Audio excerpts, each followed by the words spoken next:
What were serial killers like in person before they got caught? A guy I work with used to carpool to school with Aaron Hernandez. A mutual friend used to go to high school with him and said he was a pretty normal kid for a while. He said he really changed when he went down to Florida for a summer for probably some football-related stuff. When he came back, he looked like a different person, all tatted up, bigger and taller. Spent a summer in Ames, Iowa with some family. Jeffrey Dahmer was a neighbor of a family friend. My cousin and I built a haunted house out of a playhouse in the backyard. Mostly we blindfolded the neighborhood kids and led them through. We had a bowl of grapes with some oil on them and shoved the kids' hands into it and told them it was eyeballs. We formed cold, congealed spaghetti into what we told them were brains. I personally led Jeffrey through, and every time someone says his name, I wonder if I was the cause of his problems. He was a loner in one of the biggest schools in the state. He wasn't weird or creepy or smelly or anything, but the popular kids would pick on him. He was friends with my girlfriend. We were going to hang out one weekend, but he bludgeoned his mother to death and ran away with his girlfriend instead. I'm probably relatively unique in that I know 3 people on death row, and 1 other murderer. Case number 1 was a completely horrible human being. Threatened my life in high school, and I always figured he'd kill someone in a bar fight. Instead, him and 2 friends went, and he had one of them kill the husband, while he chased the wife down and shot her in the back. I was called to testify for the prosecution at his last death penalty trial. He was huge and scary as heck, and a truly, truly horrible human being. Based on the testimony I heard, he still is. The second was kind of an odd guy, but pretty nice in person. I played Starfleet battles with him. Him and a friend killed a lady. No idea why. He seemed more of a follower than a leader, and that's pretty much how the murder went down. He's still on death row.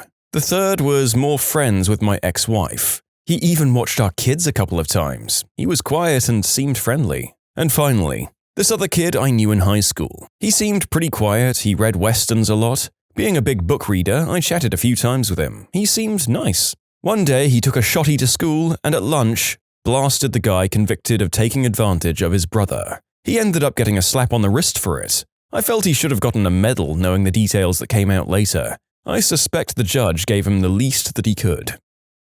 About 10 years before he took the lives of 2 women, he came to our house. He was about 16 or 17, on his bicycle with a chipmunk he had hung with a rope and was swinging it round and acting weird. My brother and I were home alone, and it was one time I know that my brother was scared in. We kept the doors locked, and he peed in our grill and left. The whole time he was yelling, but I'm not sure that it was at us. Yeah, that young man probably had a lot going on both in his home life and in his own head. So although you may have been on the receiving end of all that, he wasn't just angry at you. Cripes.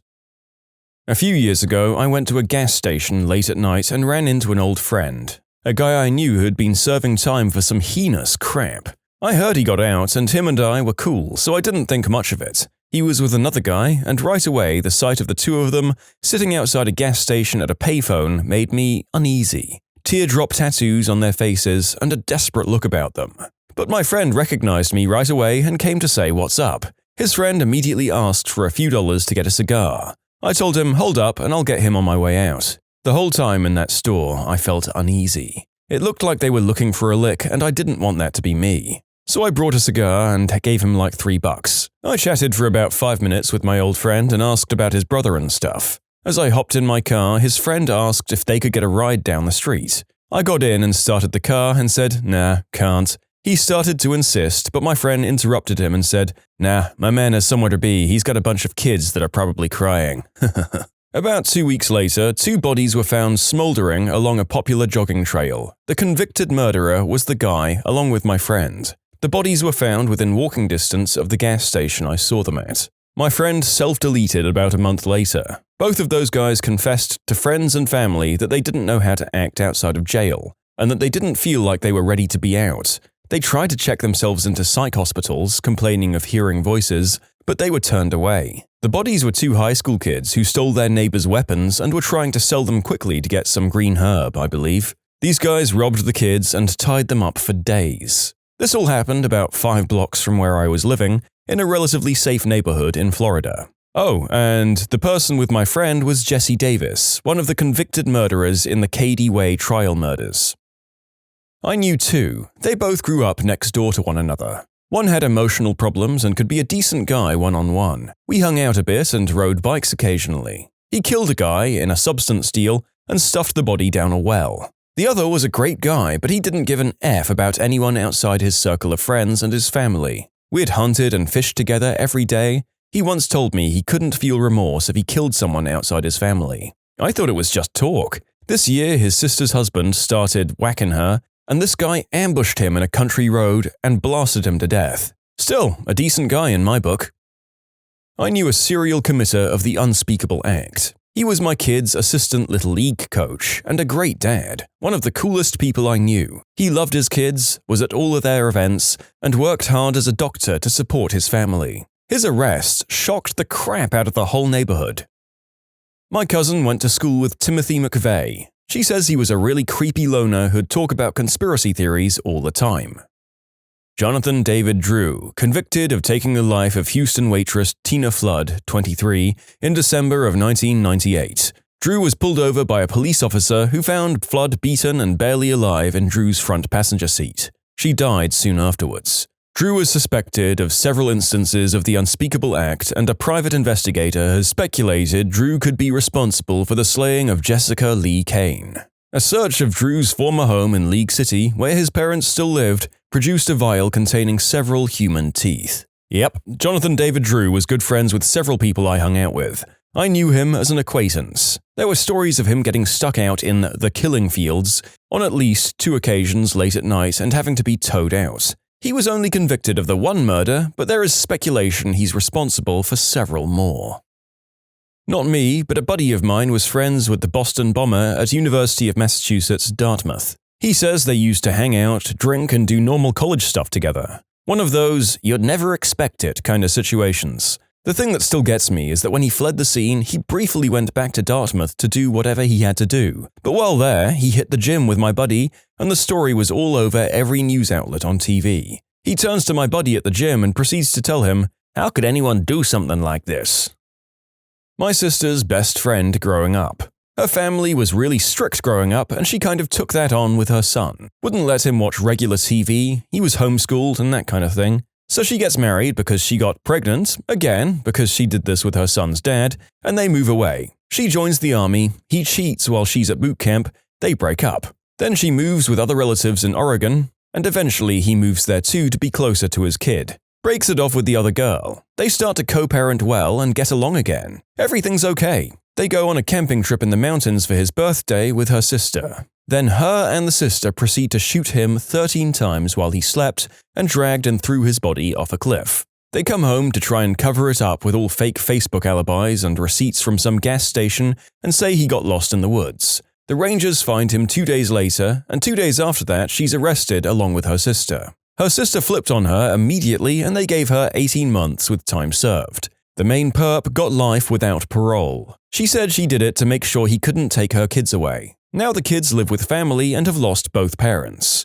I always knew that family was off. In short, my sister's best friend planned and killed her ex-husband to protect the kids, and then threw him off a cliff, was found and convicted, and kids have no parents now. Someone told me they made an episode of Snapped Off for her story. So yeah, I guess I can say the name of the episode. It's Patricia McCallum. Cripes. Protecting kids here may have been code for ensuring we don't have to share custody anymore. As much as being a child of divorce sucks, I can't imagine that the fallout of that was any better, and I can't imagine that the co-parenting was so bad that it was even worth the risk of getting caught. You can submit your own stories to be featured here on the channel. The story submission link is in the description below, and if you want to listen to some vibey music in the background, check out easymode, also linked below, and subscribe. I dated and was friends with a guy who was arrested in a huge CP bust in my area. We'll call him John. He was a very sweet and kind guy, the kind who'd do just about anything for a friend. We met at a class and we hit it off right away, which led to a sort of relationship.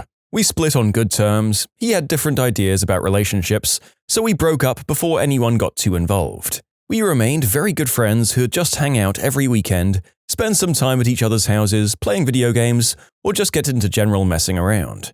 About 3 months later, he started dating a girl from his job and took her on vacation to New York City. They'd only been dating for a few weeks, but in true fashion, he was head over heels for her. He sent me a picture of them, and the girl looked so young I asked if he saw her ID before they'd done the deed. He proudly told me she had just turned 19. He was 43. They split up after she'd spent the weekend at his place, and her father came looking for her. Her father went ballistic, and that was the end of it. I started putting the pieces together, and I realized I was looking at one gigantic red flag.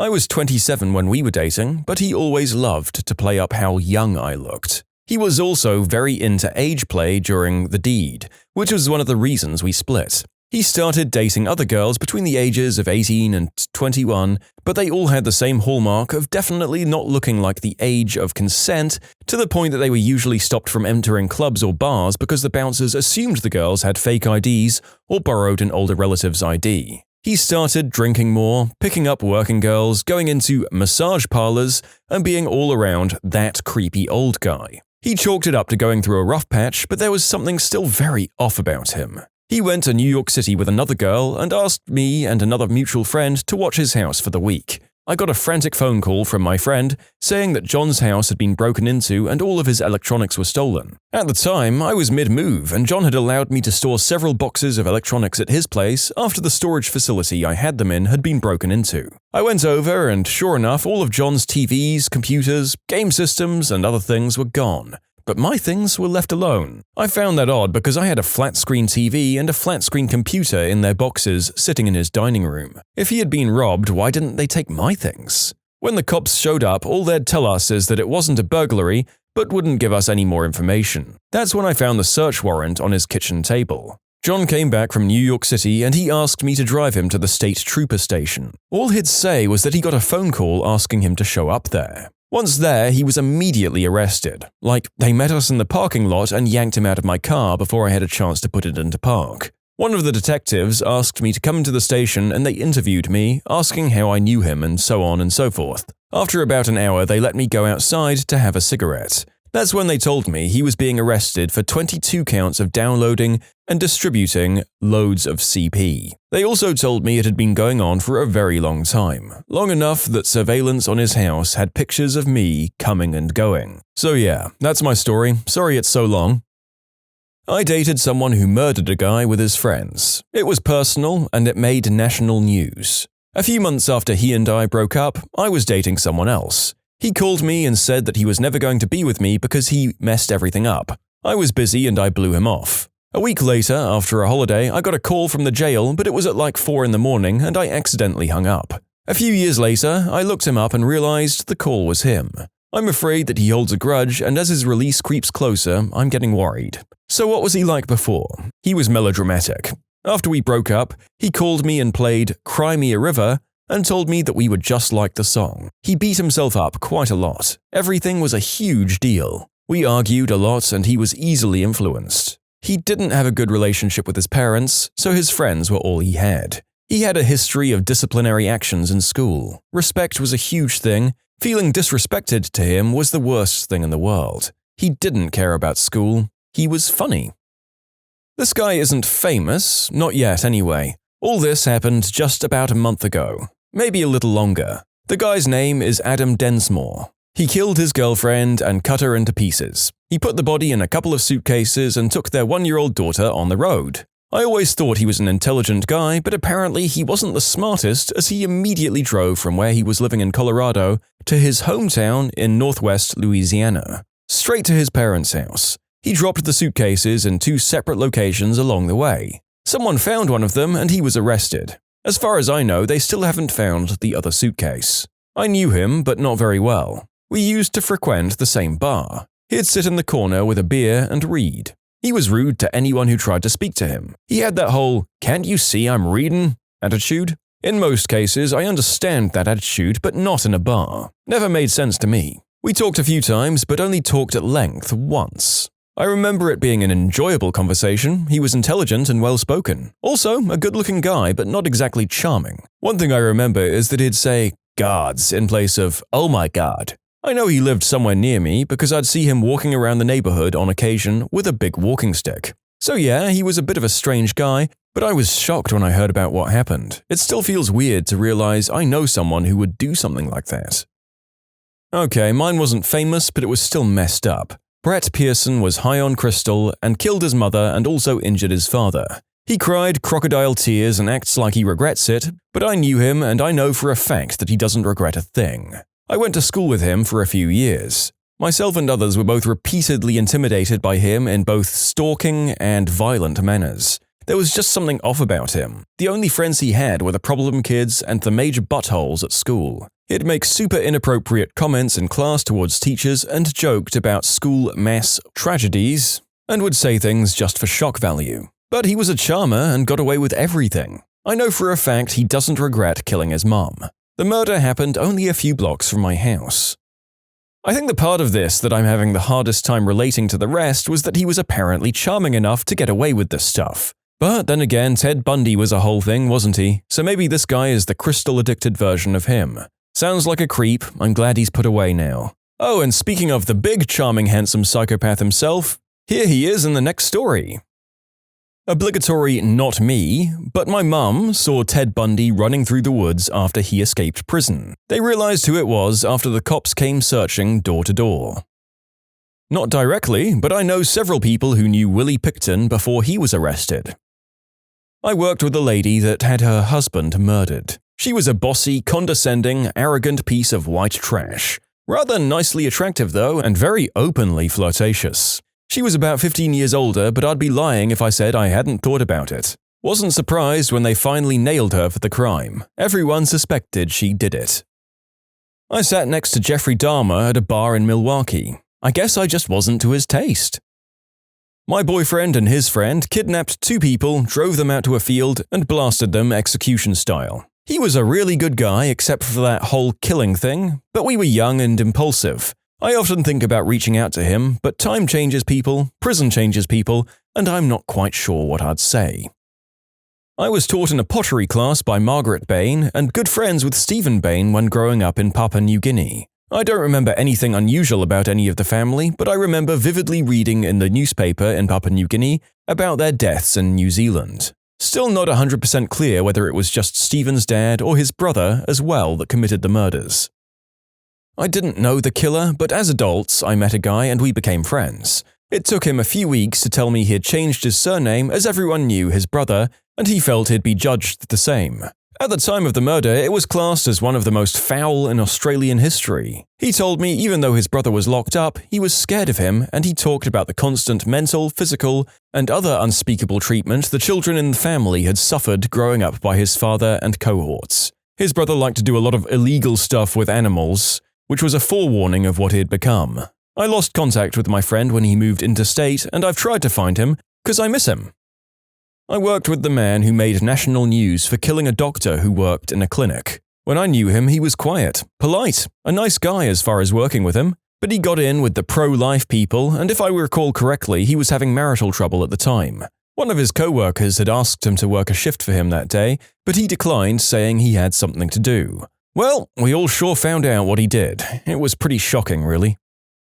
Extended family member murdered 2 people and was suspected of murdering another. He and his mother and siblings lived with us for a few months when we were very young children. So young that I only have vague memories of this. It was while his mother was trying to leave her very nasty husband. The husband was a real animal and probably had something to do with the guy turning out the way he did. And what was our main character like? Well, as a young kid, he was just your typical child. Maybe enjoyed getting other people in trouble a bit more than most, but that's about it. As a teen and young adult, he was a very scary character. You'd get a real menacing vibe from him, like he was completely unpredictable. Which was strange because he always acted very calm. You just had this sense that there was way more going on under the surface. As a family member, I always felt safe around him. Strange to say that, I know, but I still always felt like he couldn't be trusted around others. Plus, even though instinctively I felt safe, rationally I knew most likely I wasn't. So I made sure I was never alone with him. You could tell there was something not quite right about him. We were all a little relieved when he died suddenly, still quite young. Eventually, he would have paroled out and someone else would have probably died. Gary M. Heidnick used to frequent a bar popular with veterans that my grandfather met his friends at a few times a month. He was usually quiet, and on Christmas Eve, my grandfather's friend brought the guy a beer and talked to him for a few minutes, thinking he might be a guy with PTSD. Came back and said, "There's a screw loose with that guy." Few weeks later, he got into a fight with someone and my grandfather helped the bartender throw him out. He never came back. When you subscribe, make sure to hit the bell to turn on notifications. Put the playlist on in the background to finish listening to all the stories, or if you want some vibey music to put on in the background, check out easymode.